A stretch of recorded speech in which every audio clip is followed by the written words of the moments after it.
Deliver na ako sa binaba ko lang gamit. Ay, tawagan mo natin.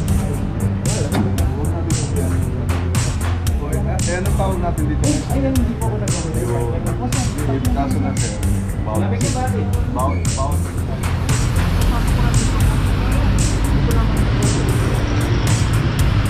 So ito kasi naka-double parking na rito kaya naklam. Magpag-order lang sa tao ni 7-Eleven, hindi daw makapag-park yung ano eh.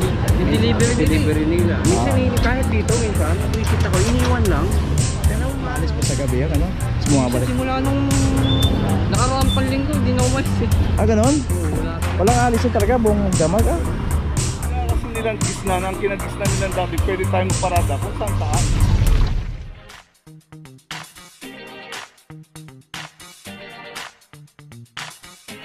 Papajo TV!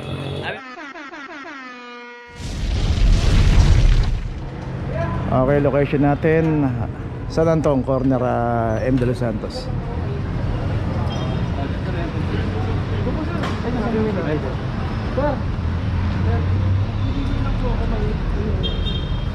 Yan sa sakit. Nag-deliver na ako sa binaba ko lang gamit. Ay, tawagan mo natin. Huwag natin kasi yan yung magiging ng mga kasi... Hindi po ako nag-order. Eh, anong tawag natin dito ngayon? Ay, hindi po ako nag-order. Kaso na sir, bawal kasi tayo dito sir. Hindi sir, nagbabala ako na. Hindi ko naman doon mailagay sir. Wala namang problema kung nagbaba ka sir, kaso pinarada mo, bawal tayo dito.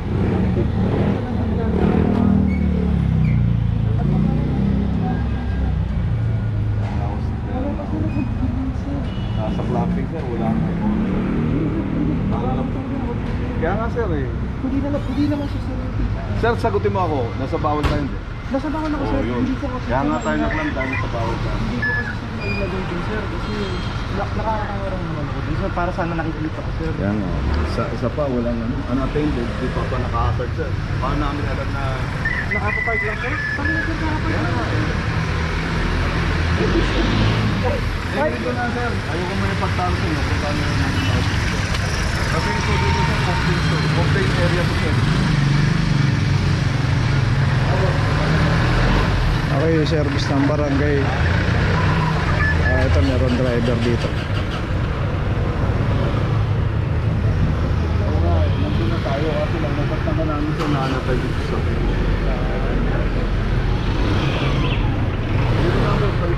Okay, tuloy na po tayo. Location natin Oroquieta, corner location natin Oroquieta, corner Caricada. Dito may isang Hyundai Starex. Kapasok ko na, naglabas na kami. Dito lang ako.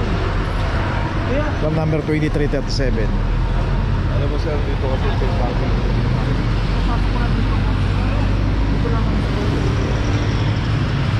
So ito kasi naka-double parking na rito kaya naklam. Hindi magpag-order lang.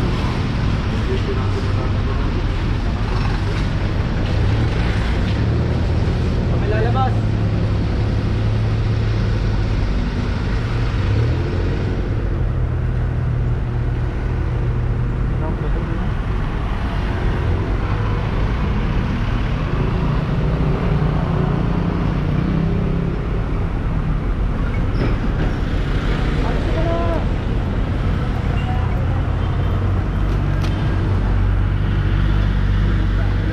Okay, may notice na kaya wag po tayo magdo-double parking sa mga bangketa. Tuloy na po tayo. Location natin Paredes Street, corner Loyola Street. Dito yung isang BMW. Ito, kinomplain ng isang parking attendant. Ayun, hindi po nagbabayad ng parking. Kaya dito sa kahaba ng Paredes Street, pay parking, magbayad po tayo ng parking. Ngayon, pagka tinakasan po natin yan, itatawag po tayo sa clamping operation. Makaklam po tayo, imbis na 50 pesos, babayad po tayo ng 900 pesos. Ito ang sakyan no? Ito sa akin tayo magbayad ng park 2320. So mamahali na sasakyan isang BMW.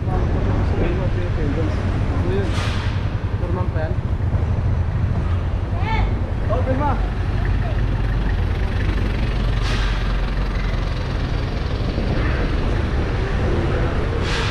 So nandiyan po yung pay na naka-assign dito. Kaya pagka pumarada tayo dito, makipag-ugnayan po tayo.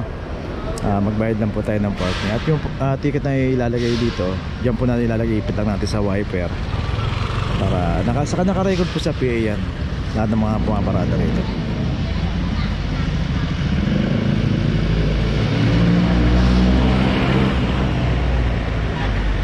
Okay, may notice na itong isang BMW. Tuloy na po tayo.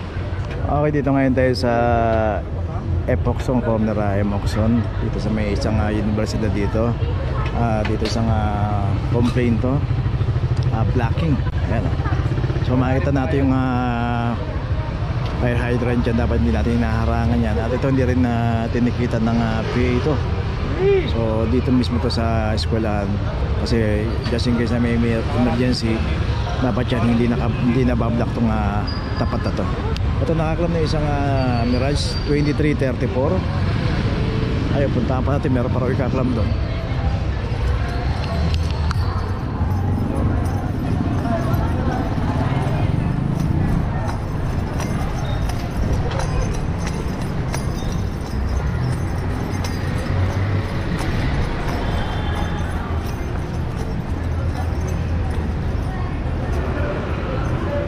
So ito yung PA na naka-assign dito.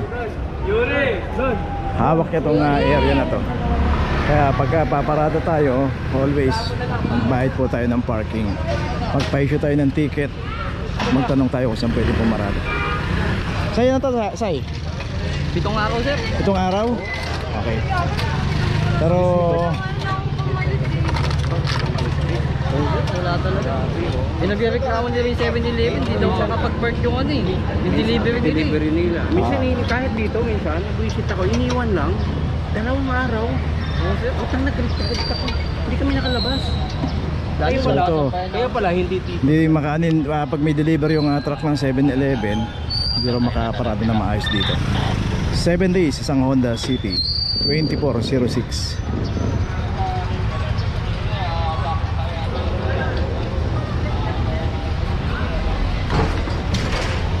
So hindi ba nagpapakita to? Hindi, sir, hinahanap namin.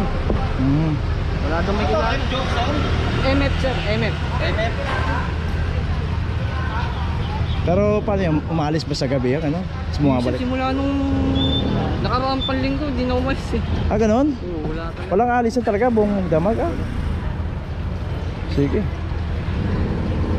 Pagka nakita niya na may notice mo. Sa pagka hindi niya tinubos ka agad yan, matutuw din yan. Mas malaki yan, mabahala talaga yan. Pagka rin, nakita mo sa biyernes mo, saka magpaparada rito kasi may establishment dito. Reklamo din kasi sa akin, hindi daw makapag-park yung delivery. Yung delivery nila, no? So yun nga nagiging problema rito pagka kaya 7-Eleven. Usually sa gabi may mga delivery sila, o kaya sa hapon, o kaya sa madaling araw. Paano nga naman makakatapat ng delivery dito? Nakaharang to dito. Ilang days to?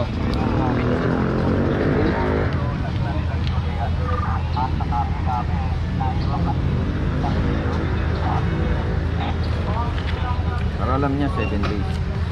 Ready for clamping na. Okay, ito may notice na. Tuloy na tayo. Rosarito Street at dito isang MG ang naklamp dito. Dito rin sa kahabaan ng dapitan. Nakita natin, Mabuhay Lane. Dito po maraming mga kainan. May mga milk tea, may mga coffee shop, at may mga dim sum. Pero kung paparada po tayo, may mga secondary road dito. Doon tayo pumarada. At doon may mga pay parking po ron. Doon kahit magtagal tayo, hindi po tayo makaklamp. Kasi dito po may mga signage na po dito yan. Ayan. Tantad na mga signages dito. Pagka dito tayo pumarada na no parking and clamping zone. Ito may clamp na rin 2341.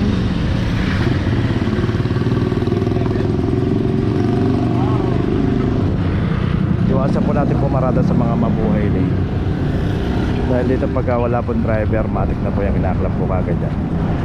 Kita na. Okay, ito may notice na rin. Location natin Aragon Street, corner Dimasalang, in between ng Vision Street. Dito na isang sportivo rin. Dito nakaparada sa bangketa. Wala rin driver to. Ito number 2321. At saka dito yung isang sasakyan din. Dito naman may yung dalawa rito, may MOA Pero yung isang sasakyan dito, yung naklam, hindi nasakop ng MOA kasi dalawa lang ang MOA nila rito eh. So tatlo yung sasakyan, so dapat magdagdag sila ng MOA. So kasi yung mismong may-ari nito nandito lang sa tapat ng bahay nila. Tapat ng bahay ito eh. Pwede pa picture niyo. Dahil nga wala silang garahe, kumuha sila ng MOA sa City Hall. Yan naman po subject for approval sa City Hall pagka nag-apply tayo ng MOA. Depende pagka na-approvahan tayo, saka lang tayo bibigyan. So yung adventure dito nakaklam na 2341.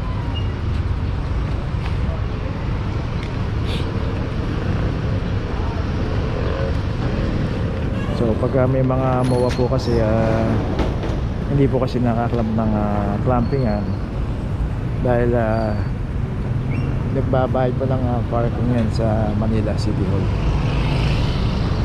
Okay, tuloy na po tayo. So ito may notice na rito isang sportivo.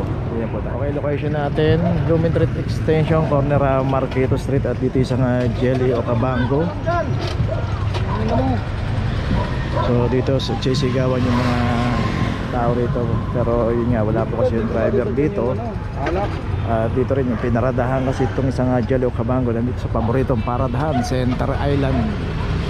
So malimit po kasi pagka dumadaan po nga clamping dito, lagi po may mga nakaparada rito sa Center Island. So pwede naman tayo pumarada sa mga secondary road, doon hindi po nagkaklam yung clamping operation, basta nakaisa po yung pagkakaparada na. Hirapan ako dyan.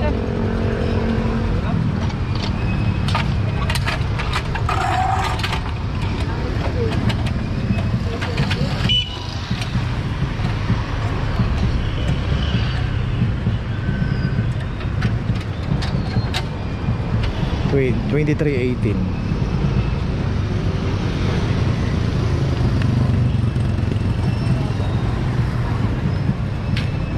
Okay, ito meron na rin notice. Tuloy na po tayo.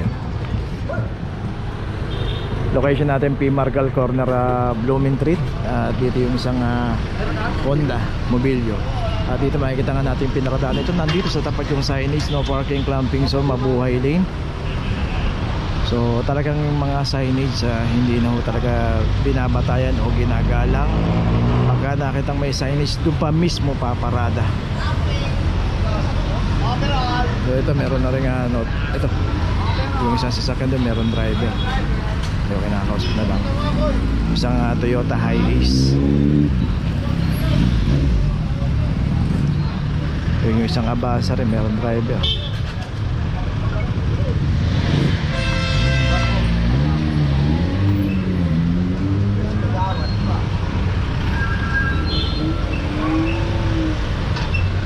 So ganun sana pag may mga signage, wag po natin parada kasi pwede ho tayong pamaris eh. Kagaya nyo, sinusundan tayo ng mga ibang sasakyan din na nakaparada rito. Dito rin sa kahabaan ng P. Margal mabuhay lane po dito.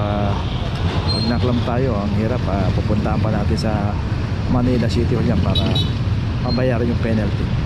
Okay, tuloy na po tayo.